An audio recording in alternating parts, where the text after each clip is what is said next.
The good cop, bad cop.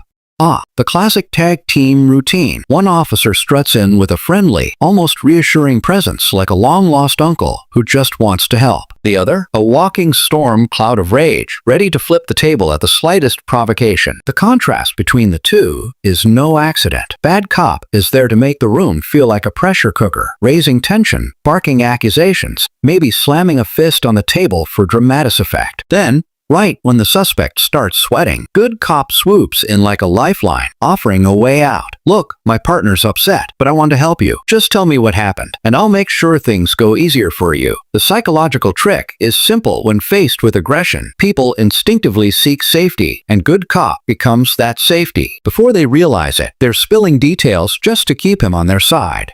The Reed technique. This one is the gold standard of modern interrogation techniques, and also the most controversial. The Reed technique doesn't rely on physical intimidation or shouting. Instead, it's all about psychological warfare. It starts with the interrogator pretending they already know everything. We have evidence placing you at the scene. We know what happened. The only question is, why did you do it? The suspect isn't given a chance to deny involvement. Instead, they're pressured to explain their actions, as if guilt is already assumed. Then comes the false choice, a deceptive tactic that makes confession feel inevitable. Did you plan this out, or was it just a mistake? Either way, the suspect just admitted guilt. Many false confessions have come from this method, because when someone is exhausted, anxious, and convinced they're trapped, they'll say anything just to end the interrogation. The silent treatment.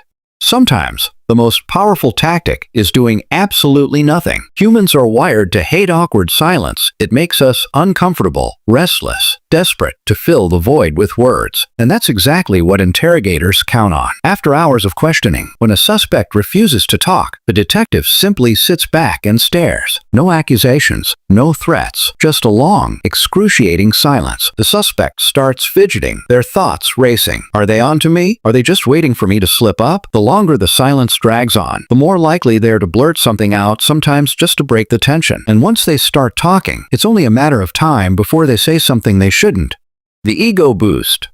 If flattery works on first dates, why wouldn't it work in an interrogation room? This method is all about appealing to a suspect's ego, stroking their self-image to get them to let their guard down. The detective might say, "Look, you're obviously an intelligent person. You're not like those other criminals who get caught lying. You're too smart for that." The suspect, eager to maintain that image, unconsciously starts playing along. They want to prove the detective right, to show that they are rational, clever, and honest. And in doing so, they often reveal more than they intended. This technique is particularly effective on narcissistic personalities who can't resist the urge to be seen as superior. It's interrogation through flattery, and when done right, it's incredibly effective.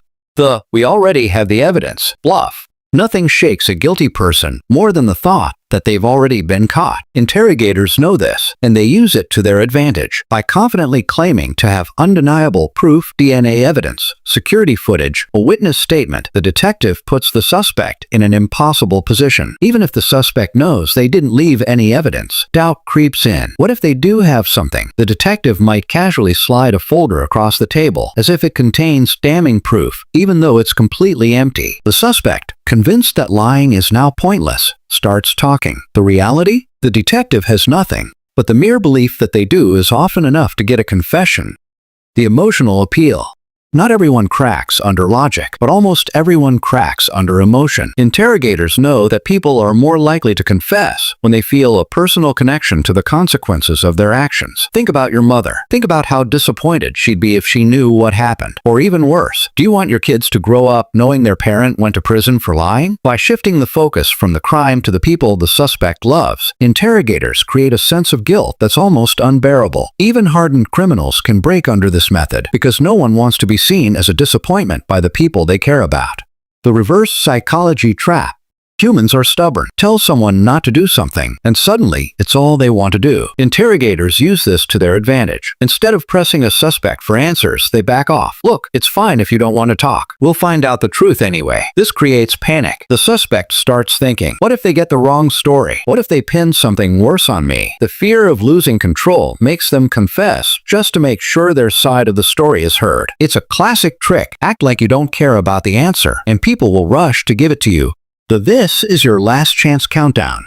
Nothing speeds up a confession like the illusion of a deadline. If you won't tell us now, we can't help you later. It's rarely true, but it creates panic. Suspects suddenly feel like time is running out, and desperation makes them reckless. They start talking without thinking exactly what the detective wants. It's a psychological ticking clock, and when the pressure is on, most people can't resist. The rapid-fire questioning.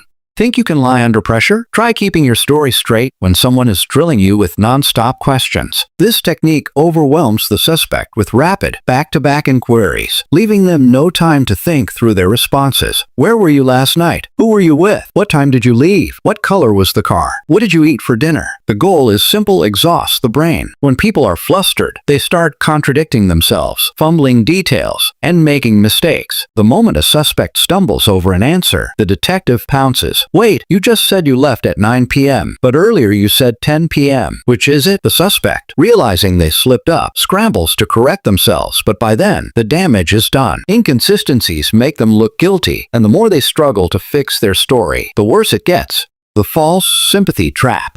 Some interrogators don't need threats or intimidation. Instead, they make the suspect feel like they are the victim. Look, I know you didn't mean for this to happen. You were under a lot of pressure. Anyone in your situation would have done the same thing. By showing false sympathy, the detective makes the suspect feel understood, like someone finally sees their side. And in return, the suspect starts explaining, sometimes even admitting to things they wouldn't have under a more aggressive approach. The detective isn't just looking for a confession. They're looking for any statement that suggests guilt. Once they have that, it's game over.